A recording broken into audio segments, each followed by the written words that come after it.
Hello students, welcome to my YouTube channel science with NV. बच्चों, मैंने आपको इससे पहले वाले वीडियो में कुछ जानकारियाँ दी थी। मैंने आपको पहले वाले पार्ट में 9th का जो चल रहा था उसमें मैंने आपको जानकारी दी थी। तो उसमें मैंने पदार्थ की अवस्थाओं के बारे में आपको बताया था। तो पदार्थ की कौन कौन सी अवस्थाएँ होती हैं इसकी जानकारी आपको मैंने दी थी। और इसके मैंने क्वेश्चन आंसर से कि मैंने जो बात की थी तो वो आपको अभी इसके स्क्रीन में मैं आपको डिस्प्ले करूँगा, आप साइड से देखते रहना, तो उसमें आपको इसके आंसर मिल जाएंगे। आज हम थोड़ा इससे आगे बढ़ते हैं, आगे की यूनिट शुरू हम करते हैं इसमें। तो इसमें है कि जो पदार्थ है उसमें ताप का भी कोई प्रभाव पड़ता है, या उससे हम कह सकते हैं कि क्या पदार्थ अपनी अवस्थाओं को बदल सकता है। पदार्थ की स्थितियों के बारे में हमने जाना कि पदार्थ क्या क्या उसके भौतिक गुण होते हैं, और उसके बाद हमारे एक नया बिंदु आता है, क्या पदार्थ अपनी अवस्था को बदल सकता है। तो सीधी सी बात है, आप जानते हैं कि पदार्थ वास्तव में अपनी अवस्थाओं को बदलता है। यदि बदलता नहीं तो वो इतनी जो स्टेज हमने उसकी बताई तो वो कैसे उसमें हम जान पाते कि ये इसकी इतनी अवस्थाएं होती हैं, तो इसका मतलब वो चेंज करता है। तो इसको कन्फर्म करने के लिए हम जानते हैं, सबसे पहले हम इसमें देखते हैं कि क्या पदार्थ में तापमान का कोई प्रभाव पड़ता है।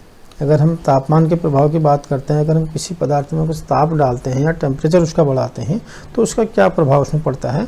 तो थोड़ा सा इसमें क्रियाकलाप आपको दे रखा है, यदि आप उसको देखेंगे क्रियाकलाप 1.12 आपका दे रखा है। इसमें दे रखा है कि एक बीकर में 150 ग्राम बर्फ़ का टुकड़ा लें और उसको चित्र के अनुसार प्रयोगशाला में प्रयुक्त थर्मामीटर को इस प्रकार लटका के कि थर्मामीटर का बल्ब बर्फ़ को छू रहा हो। तो ये इसमें हम क्या कर रहे हैं कि धीमी धीमी आंच दे रहे हैं, उसके बाद बर्फ़ पिघलने लग रही है। तो ये इस क्रियाकलाप को अगर आप गौर से देखेंगे तो इसमें बहुत सारी चीज़ें आपको जानने को मिलेंगी।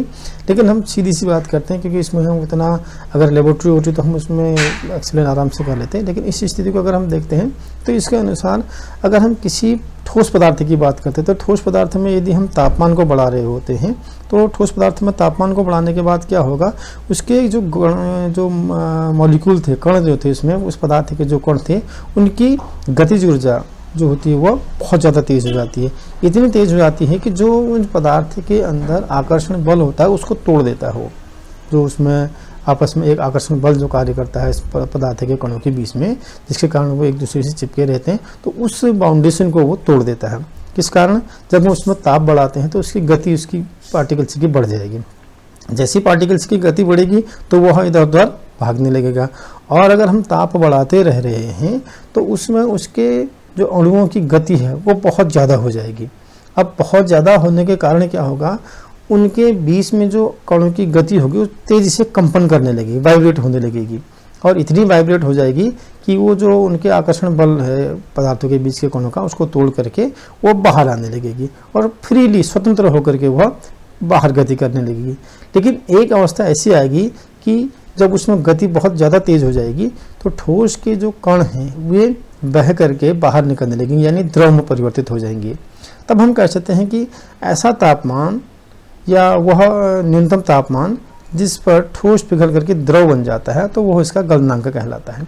यहाँ पर हम थोड़ी सी बात को एक बार और समझते हैं कि भाई जब हम किसी ठोस पदार्थ में हम उसके तापमान में वृद्धि करते हैं तो उसकी अवस्था में भी परिवर्तन हो जाता है, और एक स्थिति ऐसी आती है कि वह अपनी पूर्व अवस्था को पूर्ण रूप से त्याग कर देता है।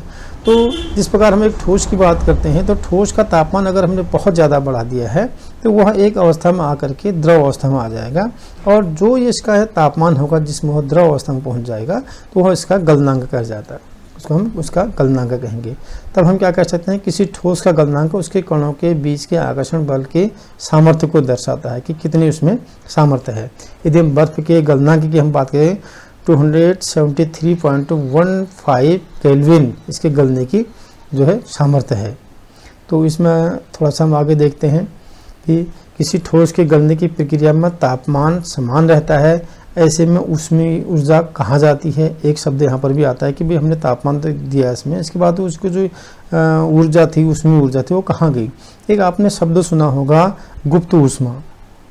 गुप्त ऊष्मा एक ऐसे इस शब्द को इसलिए इस्तेमाल किया गया है कि पदार्थ में जिस ऊर्जा के साथ में हम उसको हीट दे रहे होते हैं या ऊष्मा दे रहे होते हैं तो कुछ ऊष्मा उसमें वह पदार्थ एब्जॉर्ब कर लेता है, वही इसकी क्या कहलाती है, गुप्त ऊष्मा कहलाती है। इसमें आप अगर आप चैप्टर में देखेंगे तो उसमें आपको दे भी रखा है और एक इसके बाद आती है प्रसुप्त ऊष्मा। अब प्रसुप्त ऊष्मा क्या हो सकती है कि जब वायुमंडलीय दाब पर 1 किलोग्राम ठोस को अगर हम उसको गलनांक पर लाते हैं या उसके गलनांक पर लाने के बाद द्रव में बदलने की जितनी हीट की आवश्यकता होगी वह उसकी प्रसुप्त ऊष्मा कहलाएगी।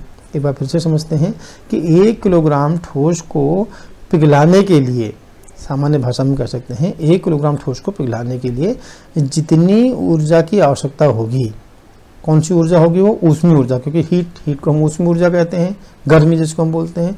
तो 1 किलोग्राम ठोस को पिघलाने के लिए या उसके गलनांक करने के लिए, या हम कह सकते हैं कि 1 किलोग्राम ठोस को उसके गलनांक पर द्रव अवस्था में बदलने के लिए जितनी ऊष्मा की आवश्यकता होगी वो उसकी प्रसुप्त ऊष्मा कहलाएगी।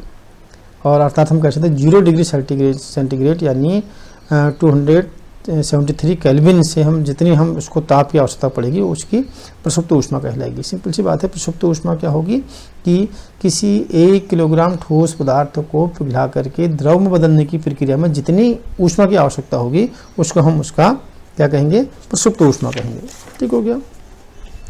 अब एक बात इसमें और आती है कि भाई हम किसी ठोस पदार्थ को लगाते हैं। सपोज हम एक आपके कोर्स के अनुसार ज़्यादा ऊंचे स्टैंडर्ड की हम बात नहीं करके हम दूसरी बात करते हैं कि यदि हम किसी ठोस पदार्थ को, जैसे हम बर्फ़ को पिघला देते हैं, बर्फ़ में थोड़ा सा ऊष्मा देते हैं तो वो किस अवस्था में बदलेगा, द्रव अवस्था में आ जाएगा।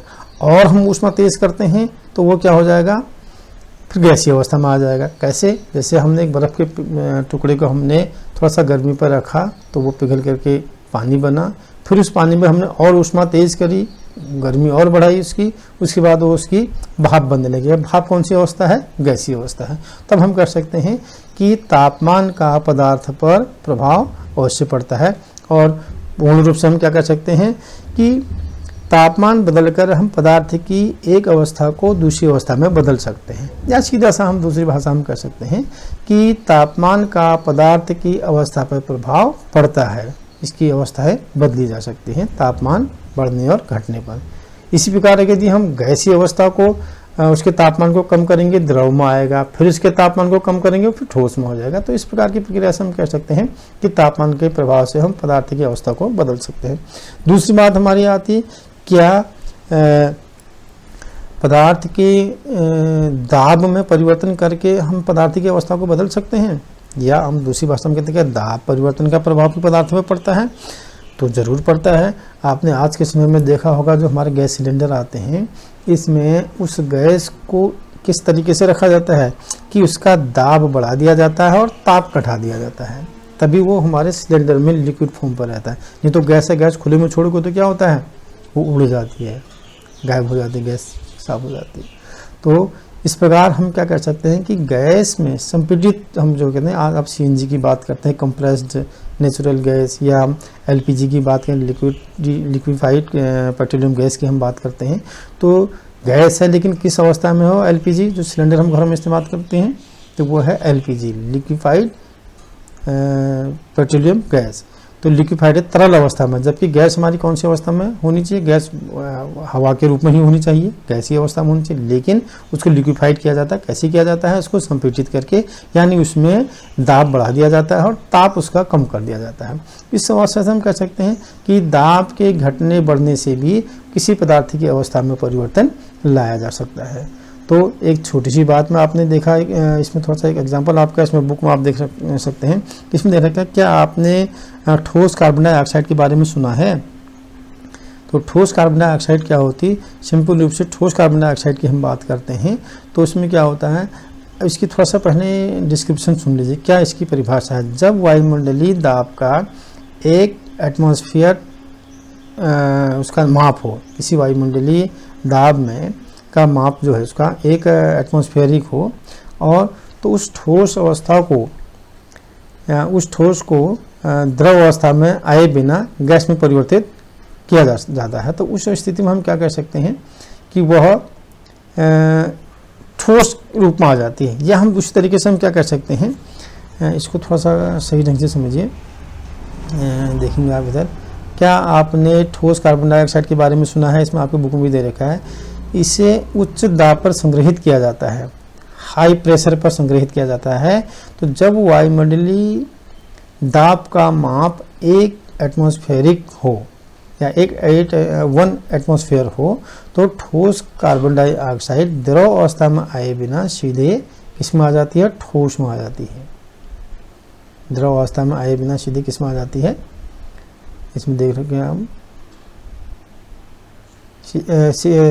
आए बिना सीधे गैस में परिवर्तित हो जाती है। यही कारण है कि ठोस कार्बन डाइऑक्साइड को हम शुष्क बर्फ कहते हैं।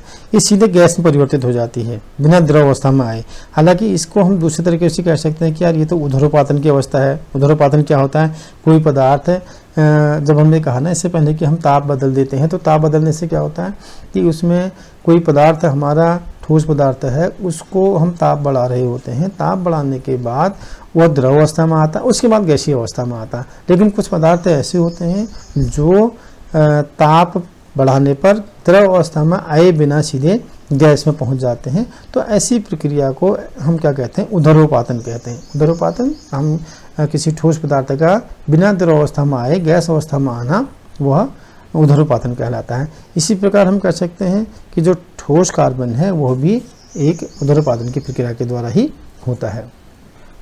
अब इसमें आपने देखा दाब की बात, हम एक यहाँ पर एक डायग्राम आपका उसमें दे रखा है, स्केच डायग्राम जिसको आप बोलते हैं, उसमें आपका दिखा रखा है। इसमें एरोज इसमें दे रहे हैं, आप देख सकते हैं। इसमें मैं आपको कर्सर से दिखा रहा हूँ, इसमें आप देख सकते हैं। इसमें ठोस को यदि हम क्या करते हैं, सीधे हमने क्या करा, उसको तापमान दिया और सीधे गैस में आ गया, तो क्या कहलाएगा, ऊर्ध्वपातन कहलाएगा। ठीक है, ऊर्ध्वपातन कहलाएगा, सीधे गैस में आ गया। और फिर यदि हम इसको फिर इसका टेम्परेचर कम कर देते हैं, सीधे किस में आ जाता है, वो ठोस में आ जाता है। जनरली प्रक्रिया क्या होती है, ठोस को हम जब हम तापमान उसका बढ़ाएंगे तो वो द्रव में जाएगा। द्रव से फिर क्या होगा, वो फिर ज़्यादा तापमान बढ़ाएंगे तो वाष्पीकरण होकर के वो गैस अवस्था में आएगा। ठीक है क्या, फिर उसको यदि फिर ठोस में लाना होता है तो फिर क्या होगा, उसको हम तापमान कम करेंगे तो वो द्रव में जाएगा इस तरीके से, और उसके बाद फिर उसका तापमान कम करेंगे तो वो ठोस में हो जाएगा। इसका हम दूसरा उदाहरण कैसे समझ सकते हैं, जैसे हम बर्फ़ को हम पिघला रहे हैं, बर्फ़ का तापमान हमने बढ़ाया तो वो द्रव बन गया। द्रव में जाने के बाद वह उसका तापमान और हमने बढ़ा दिया, वो वाष्पीकरण हो गया, भाप बनने लगी तो गैसीय अवस्था में आ गई। अब वो जो गैसीय अवस्था है उसको हम ठंडा करेंगे, भाप को हम ठंडा करेंगे तो वह फिर जल की बूंदों में आने लगेगा। फिर उस जल की बूंदों को हम इकट्ठा करके फिर उसके तापमान को बहुत कम कर देंगे, यानी हम 0 डिग्री सेंटीग्रेड पे ले आएंगे तो वह फिर से ठोस बनने लगेगी। लेकिन यह प्रक्रिया तो सामान्य ताप बढ़ाने से हमारे पदार्थों के अवस्था परिवर्तन की प्रक्रिया हुई। लेकिन एक अवस्था ऐसी आती है कि ठोस सीधे द्रव में आए बिना यहाँ से गैसीय अवस्था में चला जा रहा होता है, तो उस स्थिति में हम उसको क्या कर सकते हैं, ऊर्ध्वपातन कहते हैं। ठीक है, और वहाँ से यदि गैस से सीधे ठोस बन जा रहा है तो निक्षेपण उसको कहा जाता है। एक शब्द इसमें आता है, कभी आप आगे हो सकता है इसमें क्वेश्चन में दिया हो, निक्षेपण क्या होता है, तो गैस से सीधे ठोस अवस्था में आने को निक्षेपण कहेंगे। ठीक है, और द्रव से गैस आने में वाष्पीकरण हो गया, गैस से द्रव में आने को संघनन होगा। या हम दूसरी शब्दों में क्या कह सकते हैं, द्रव से अगर हम ठोस में आ रहा है उसको हम क्या कह सकते हैं, ठोसीकरण या ठोस अवस्था में आने की प्रक्रिया कहेंगे। और ठोस से द्रव में जा रहा है तो वह संगलन कहलाएगा, गलने की प्रक्रिया हो जाएगी। तो इस प्रकार हम कह सकते हैं ताप और दाब का हमारे पदार्थ की अवस्थाओं में प्रभाव पड़ता है। तो ये एक समराइज्ड हम इसमें एक बात करते हैं, थोड़ा सा देखिए आप। तापमान बढ़ाने से क्या होता है, तापमान बढ़ाने से हमारे जो पदार्थ की अवस्था है वह काफ़ी बदल सकती है। तापमान कम करने से उसकी अवस्था में परिवर्तन होता है। तो इससे पहले जो हमारा एक बिंदु आता है, क्या ताप और दाब परिवर्तन करने से पदार्थ की अवस्थाएं बदल सकती हैं, तो निश्चित रूप से आपने इतनी सारी चीज़ों को देखने के बाद ज्ञात किया कि हम ताप बढ़ाने से भी और ताप कम करने से भी पदार्थ की अवस्थाओं में परिवर्तन देख सकते हैं। इसी प्रकार दाब घटाने और बढ़ाने से भी पदार्थ की अवस्था में परिवर्तन होता है। तो इस प्रकार से हमने इस टॉपिक में इतना सीखा। इसके क्वेश्चन आपके आगे देख रहे हैं। इसमें 2-3 चीज़ें आपको बताना चाह रहा था, इसमें थोड़ा सा पीछे छूट गया है जो क्वेश्चन से हमको समझ में आ रहा है। इसमें अगर हम अभ्यास प्रश्न इसमें देखते हैं तो इसमें क्या, निम्नलिखित तापमान को सेल्सियस में बदलें। ताप में मुझे थोड़ा सा बताना चाहिए था, मैं थोड़ा सा उसमें भूल गया। तो उसमें क्या है, तापमान को हम देखते हैं तो अगर हम डिग्री सेल्सियस और केल्विन की हम बात करते हैं तो डिग्री सेल्सियस और केल्विन में 273 डिग्री का अंतर होता है। जैसे यदि हम डिग्री सेल्सियस की बात करते हैं तो डिग्री सेल्सियस हमारा 1 डिग्री सेल्सियस है, तो उधर केल्विन की हम बात करते हैं तो वो केल्विन शुरू होगा 273 से, यानी 273 डिग्री केल्विन हमारा आगे होता है। कैसे हम इसको समझ सकते हैं, जैसे एक क्वेश्चन इसमें दे रखा है कि 300 केल्विन को सेल्सियस में बदलें। अब सेल्सियस डिग्री सेल्सियस, इससे क्या होगा 273 डिग्री कम होगा, तो 300 डिग्री केल्विन को हम उसमें से 300 डिग्री केल्विन में से हम 273 घटा देंगे तो आपका क्या आ जाएगा, कितना आ जाएगा 27 डिग्री सेल्सियस हो जाएगा। ठीक है ना। तो अगर हम 27 डिग्री सेल्सियस को केल्विन में बदलेंगे तो 273 उसमें जोड़ देंगे। इसी प्रकार 573 दे रखा है, 573 के दे रखा है, के मीन्स केल्विन, तो 573 में हम 273 फिर घटा देंगे तो फिर कितना हो जाएगा आप देख सकते हैं, तो सीधा हो जाएगा 373 हो जाएगा, 373 डिग्री सेल्सियस हो जाएगा। ठीक, 373 273 घटाने में 300 हो जाएगा, क्योंकि 573 है, 573 में आप 273 घटा देंगे तो कितना होगा 300 डिग्री सेल्सियस होगा। तो सेल्सियस और केल्विन में 273 का अंतर होता है। जैसे इसमें इसका दूसरा क्वेश्चन दे रखा है कि निम्नलिखित तापमान पर जल की भौतिक अवस्था क्या होगी। थोड़ा सा बच्चे कंफ्यूज इसमें कर जाते हैं, मैंने पिछले क्वेश्चन में भी देखा। क्या हो जा रहा है इसमें कि 250 डिग्री सेल्सियस पे जल की भौतिक अवस्था क्या होगी। भाई 250 डिग्री सेंटीग्रेड, आप मैंने बताया ना, अगर हम किसी द्रव का सामान्य ताप हम देते हैं 0 डिग्री सेंटीग्रेड में हम देते हैं या 10 डिग्री सेंटीग्रेड में बात करते हैं तो वो किस अवस्था में रहेगा, वह द्रव अवस्था में रहेगा।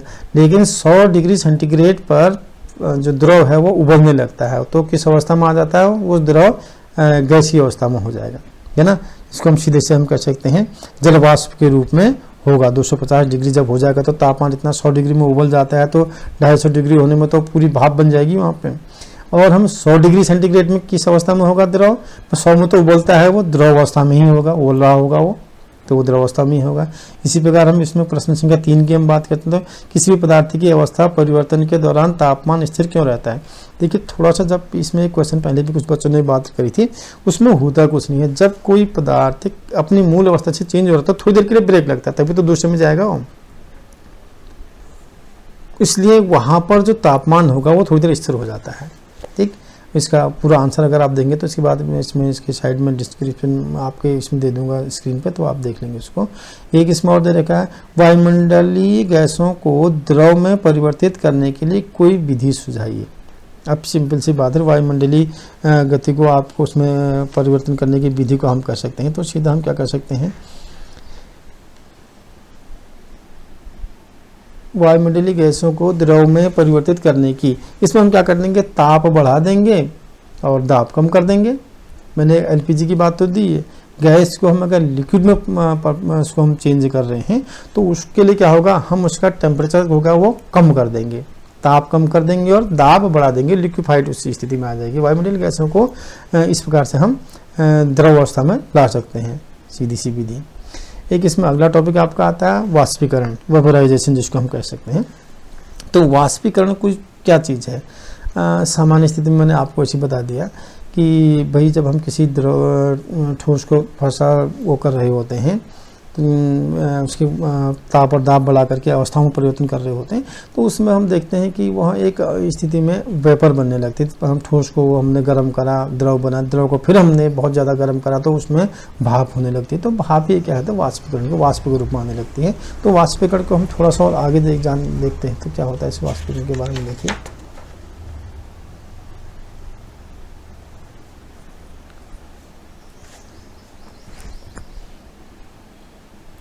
इसमें एक छोटी चीज़ और बताना मैं आपको चाह रहा हूँ। इसमें क्या हो रहा है, एक शब्द इसमें वाष्पीकरण से पहले हम इसमें क्या आ रही है, क्वथनांक का हम एक बात करते हैं। क्वथनांक को कहते हैं हम वैसे बॉइलिंग पॉइंट, उबलने की, अब वैज्ञानिक भाषा है थोड़ा सा समझना पड़ेगा।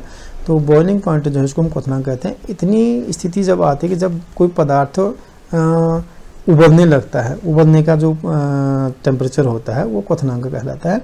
इसी प्रक्रिया में जो होता है द्रव वाष्प में परिवर्तित होने लगता है, तो इस प्रक्रिया को हम वाष्पीकरण की प्रक्रिया कहते हैं।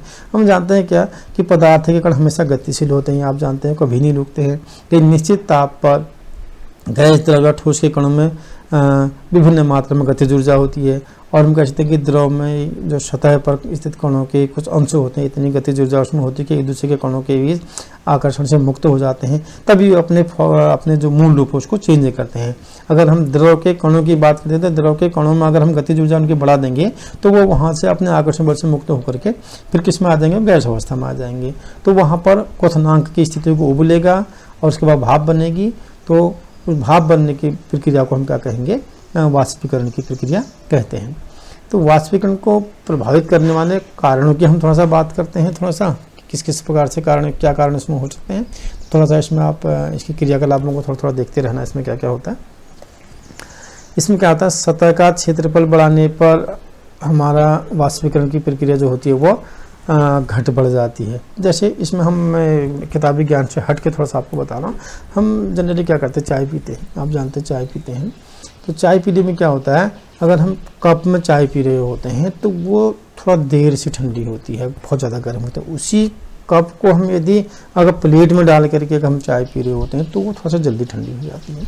तब हम क्या कर सकते हैं कि वाष्पीकरण की जो दर है वह उसका क्षेत्रफल बढ़ने से, यानी प्लेट का क्षेत्रफल ज़्यादा हुआ तो क्षेत्रफल बढ़ने से क्या हुआ, उसमें उसके वाष्पन की दर बढ़ गई, ठीक है ना। तो उसमें जल्दी ठंडी हो गई। अगर हम उसका क्षेत्रफल कम कर देंगे तो वाष्पन की दर कम हो जाती है। इसको हम दूसरी तरीके में और हम जान सकते हैं। अरे भाई, आप लोग नहाते धोते हैं, कपड़े धोते हैं, तो उसमें क्या होता है, कपड़े सीधे डाले जाते हैं कि या उसको फैला देते हैं।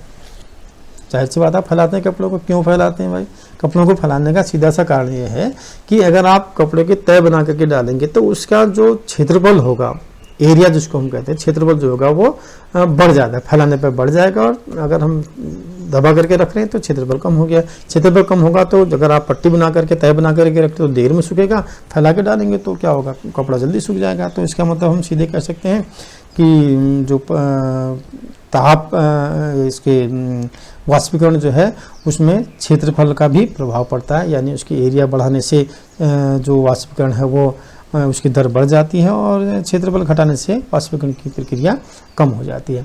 दूसरी स्थिति में हम कह सकते हैं, आपने देखा होगा कि बरसात के समय में या जाड़ों के समय में क्या होता है, जो कपड़े हो तो देर में सूखते हैं। क्यों भाई, वही कपड़े आपने पहले भी डाले, फैला करके डाले, तब भी कम क्यों सूखते हैं, देर में क्यों सूखते हैं। तो इसका सीधा सा एक प्रभाव और पड़ता है कि जो वायुमंडल है हमारा, बाहर का जो एटमॉस्फेयर है, उसमें क्या होता है, नमी रहती है।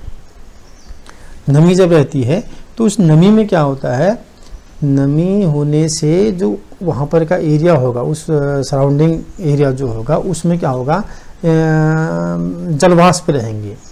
एक प्रकार से जो हवा है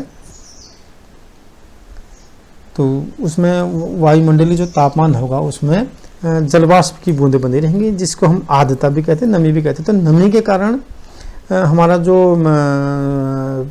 वहाँ पर की एरिया है उसमें क्या होगा, वाष्पन की प्रक्रिया कम हो जाएगी। क्योंकि वाष्पन कम होगा, जब बाहर का टेम्परेचर बड़ा होगा, उसमें जलवाष्प नहीं होंगी तो चाहिए जलवाष्प में बदलेंगी, लेकिन जलवाष्प बदल नहीं रहे क्योंकि बाहर ऑलरेडी जलवाष्प है। इसलिए जाड़ों में और बरसात में हमारे जो कपड़े होते हैं वो देर में सूखते हैं। ऐसी स्थिति में हम कह सकते हैं हवा में भी सूखते हैं। अगर बाहर हवा ज़्यादा चल रही होगी और उस जगह पर क्या करेगी, हवा हमारे कपड़ों से जो जलवाष्प बन रही होगी उसको अपने साथ एब्जॉर्ब करके ले जाएगी, उसमें भी कपड़े हमारे जल्दी सूखते हैं बजाय कि इसके नमी वाली स्थिति में। तो ये तो हमारे इसके वाष्पीकरण को प्रभावित करने वाले कारक की हो गई कि भाई क्या क्या हो गए। क्षेत्रफल हमारा एक ऐसा कारक है जो वाष्पन की दर को घटा और बढ़ा सकता है कि क्षेत्रफल कम होगा तो वाष्पन की दर कम हो जाएगी, क्षेत्रफल बढ़ेगा तो वाष्पन की दर जो होगी वह बढ़ जाएगी। अब इसी प्रकार हम कह सकते हैं कि वायुमंडल में आर्द्रता के कारण भी हमारे जो वाष्पन की दर है कम ज़्यादा हो सकती है। अगर बाहर नमी है तो वायुमंडल में नमी है, शीत है, तो उसमें क्या होगा कि वाष्पन की दर कम हो जाएगी। अगर वायुमंडल में नमी नहीं है, शीत नहीं है, तो जो वाष्पीकरण की दर जो होती है वो बढ़ सकती है। इसी प्रकार एक इसमें लास्ट टॉपिक एक प्रकार से हम कह सकते हैं, इसमें क्या है, वाष्पीकरण के कारण शीतलता कैसे होती है। बहुत बार हमने देखा है, क्वेश्चन भी आता है कि भाई जब कहीं पर इस प्रकार वाष्पीकरण हो तो वहाँ पर हमको ठंड लगती है। जैसे एक इसका सिंपल सा मैंने एक उदाहरण पिछली कक्षा में भी दिया था, हमको पसीना होती है, पसीना होने के बाद यदि हम हवा में बैठते हैं तो हमको जल्द ठंड लगने लगती है। तो या हम इसका एक दूसरा स्थिति देखते हैं। आप नेल पॉलिश आपके घरों में लगाते हैं, तो नेल पॉलिश लगाने से थोड़ा ठंडक वहाँ पर आती है।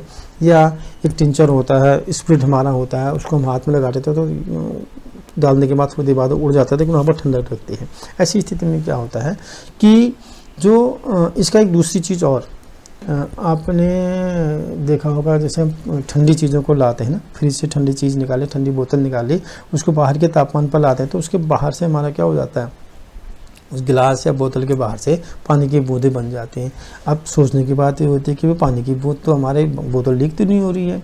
वो क्या होता है कि बाहर आपको पता है कि जो हमारा एटमॉस्फेयर है इसमें विभिन्न प्रकार की गैसें हैं, इसमें हमारा हाइड्रोजन भी है और ऑक्सीजन भी है, बहुत सारी चीज़ें हमारे गैसीय इसमें हैं। लेकिन वो एक कम तापमान पर आते ही जो गैसीय अवस्था है वो द्रव अवस्था में परिवर्तन हो गया, तापमान कम हो गया ऊपर, अब बढ़ाएंगे तो फिर गैसीय अवस्था होगी, तो वहाँ से ठंडा स्थिति आ गई। बोतल हमारी ठंडी थी तो बाहर की वायुमंडलीय जो वायु वहाँ पर आई वो ठंडी होकर के पानी की बूंदों में बन जाती है, इसलिए तो बोतल या गिलास के बाहर से हमारे बूंदें बनने लगती हैं। और अब हमने इसकी बात करी कि यार हमको ठंड क्यों लगती है, ठंड क्यों लगती है। वाष्पीकरण के स्थान पर ठंडा होने की प्रक्रिया ही हुई है कि उस जगह की जो आर्द्रता होती है, जिस जगह पर वो लिक्विड रखा रहता है, जिसका वाष्पन हो रहा होता है, वहाँ पर की आर्द्रता को वो सोख लेता है, जिससे वहाँ पर हमको ठंड का अनुभव होने लगता है।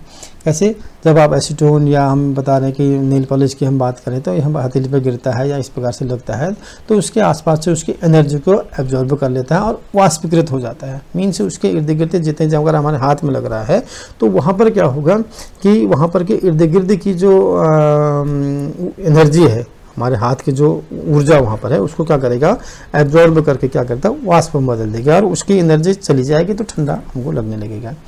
और हम देखते हैं कि तेज़ धूप वाले दिनों में क्या होता है, लोग गर्मियों में अपने छतों में क्या करते हैं, खुले स्थान में पानी का छिड़काव भी कर देते हैं।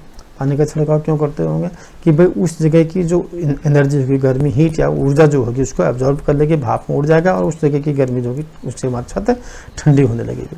ठीक है, इसका एक दूसरा एक हमारे पर बात आती है कि भाई गर्मियों के दिनों में हमारा वो क्यों हो जाता है, सूती कपड़े क्यों पहनते हैं हम। सूती कपड़े में क्या होता है कि जो हमारी सूती कपड़ा है वो हमारा एब्जॉर्ब करने की क्षमता उसमें बहुत ज़्यादा होती है। वो कपड़ों, जब सूती कपड़ा हम पहनते हैं तो उसमें पसीने को सूखने की क्षमता बहुत ज़्यादा होती है और उसमें क्या होता है, उससे एब्जॉर्ब जल्दी करेगी और जब ज़्यादा एब्जॉर्ब करेगी तो क्या होगा, हमारे जो शरीर के अंदर की जो एनर्जी है, ऊर्जा जो है, उसको एब्जॉर्ब कर लेगी और वहाँ पर वाष्पीकरण होगा, जिससे क्या होगा, हमको शीतलता मिलेगी। तो छोटी सी चीज़ें इसमें आपने देखी।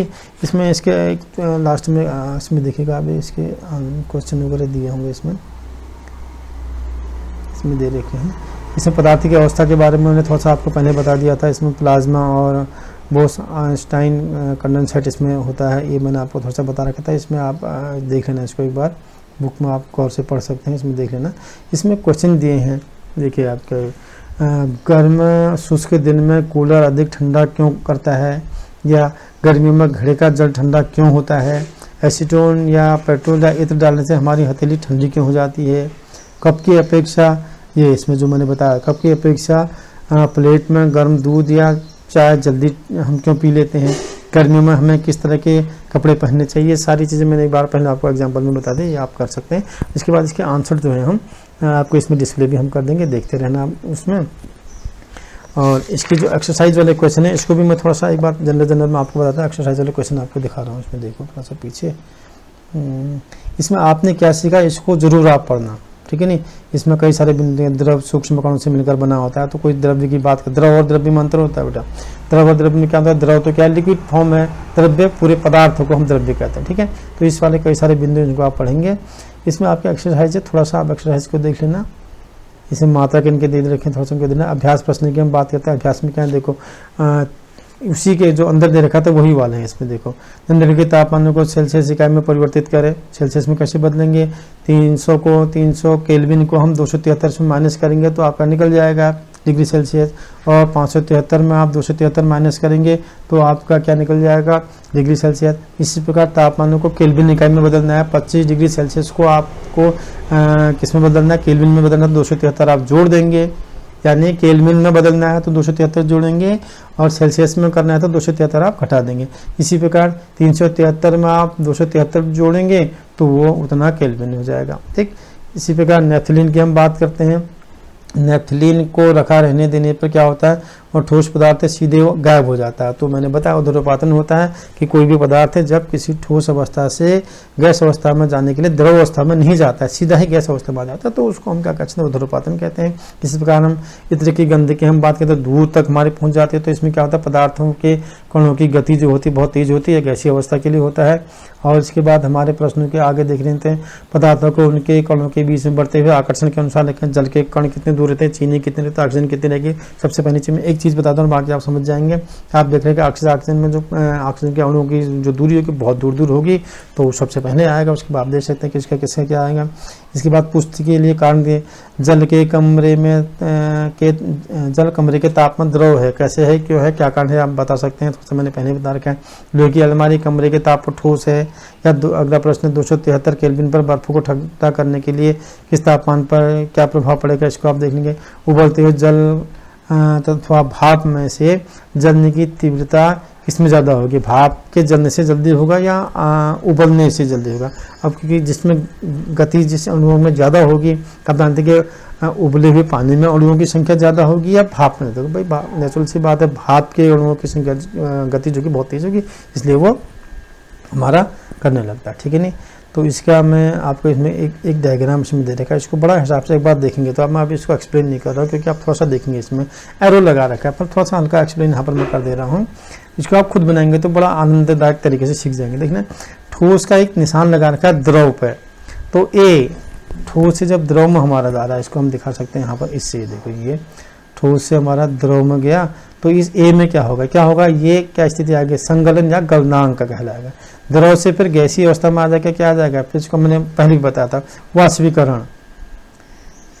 अब फिर यहाँ से क्या होता है, एक स्थिति और देखिए आप, गैस से द्रव में आएगा, क्या हो जाएगा, इसको क्या कहेंगे, संघनन कहेंगे। यहाँ ठोसीकरण हो जाएगा, द्रव से ठोस में आना ठोसीकरण हो जाएगा। तो इस प्रकार करके देखेंगे, ठोस से द्रव में आना गलनांक और संगलन या गलनांक, द्रव से गैस में वाष्पीकरण, फिर इधर से गैस से द्रव में क्या होगा, संघनन, और द्रव से ठोस में ठोसीकरण। ठीक, अब एक स्थिति आती है ठोस से सीधा गैस में आना, ऊर्ध्वपातन, गैस से सीधे ठोस में जाना, ये भी ऊर्ध्वपातन कहलाएगा। अब इसमें आप थोड़ा सा भरेंगे, बहुत डायग्रामेटिक तरीके से स्केच बना रखा है, अगर आप उसको सुधार करके लिखें तो बहुत जल्दी समझ में आपके आ जाएगा। तो आपने इसमें देखा, इतनी सारी चीज़ें हमने इसमें बता दी। इस प्रकार आपका जो अध्याय पूरा हो जाता है। इसमें आपके थोड़ा सा जो इसमें क्रियाकलाप दे रखे, इनको आप ज़रूर देखना, क्या क्या स्थितियाँ हो रही हैं, क्योंकि आपकी एनसीईआरटी की बुक रियली बहुत अच्छी है। इसमें एक दो एक चीज़ मैं आपको दिखा रहा हूँ, तो इन प्रैक्टिकलों को आप देखेंगे तो यही आपके प्रैक्टिकल में भी होता है, कोई विशेष चीज़ नहीं होती है, इसको आप गौर से देखेंगे। तो इसमें आपके ऊपर देना चाह रहा हूँ, कहीं पर देखना है, थोड़ा सा दिखा रहा हूँ। ये देखिए आप पहले थोड़ा सा इसको आप देखिए, ये दे रखा है, ये इस प्रकार का ताप बढ़ाने से क्या हो रहा है इसमें, ये चीज़ आप देख सकते हैं। और इनको आप देखेंगे तो इनके क्रियाकलाप से ही आप बहुत सारी चीज़ें समझ जाएंगे। ठीक है, तो आज के इस लेसन के लिए आपने बहुत सारी चीज़ें जानी, इसके बारे में आप थोड़ा सा पढ़ना, इसके क्वेश्चन आंसर आप करना। और जो क्वेश्चन आपको फिर भी नहीं आ रहा है, तो मैंने इसमें डिस्प्ले कर रखा है, इसमें डिस्प्ले देखेंगे आप। डिस्प्ले करने के बाद आप साइड में आपका दिख रहा होगा, तो सारे क्वेश्चनों के आंसर, इवन आपका जो एक्सरसाइज इसमें दिया, अभ्यास दे रखा है, उसमें भी है। और इसमें बहुत छोटी छोटी चीज़ें और भी हैं जो आप इसमें बुक को पढ़ करके देख सकते हैं। और फिलहाल एक्सरसाइज के हिसाब से या जो क्वेश्चन आपके एग्जाम लेवल में आते हैं उसको मैंने एक्सप्लेन इसमें कर भी दिया है। और आपकी इसके स्क्रीन पर आपको मैं PDF के रूप में, या इसमें आप देख लेंगे थोड़ी देर बाद, जब आप देखेंगे वीडियो के अंत में, बीच में आपको साइड में दिख जाएगा, तो उसको आप देखते रहेंगे। अपने जो क्वेश्चन के आंसर जो आपने लिखे उनसे मिलान कर लेना, और उसको आप एक जो कॉपी आपकी उसमें बना सकते हैं, आराम से कर भी सकते हैं। ठीक है, तो नई वीडियो में फिर हम आपके साथ नए अध्याय के साथ आएंगे, जो हमारा जीव विज्ञान से संबंधित हो सकता है, उसको आप देखेंगे तो उसमें और रोचक जानकारियाँ आपको मिलेंगी। और इस प्रकार से आपने इस पहले अध्याय को 2 भागों में पढ़ा, तो आप आराम से इसको पढ़िए, और नए वीडियो में फिर से हम उपस्थित होंगे, नई जानकारी के साथ, नए रोचक तथ्यों के साथ में फिर आपके पास आएंगे। और तब तक के लिए फिर मुझे आप इजाज़त दीजिए, और गुड डे। और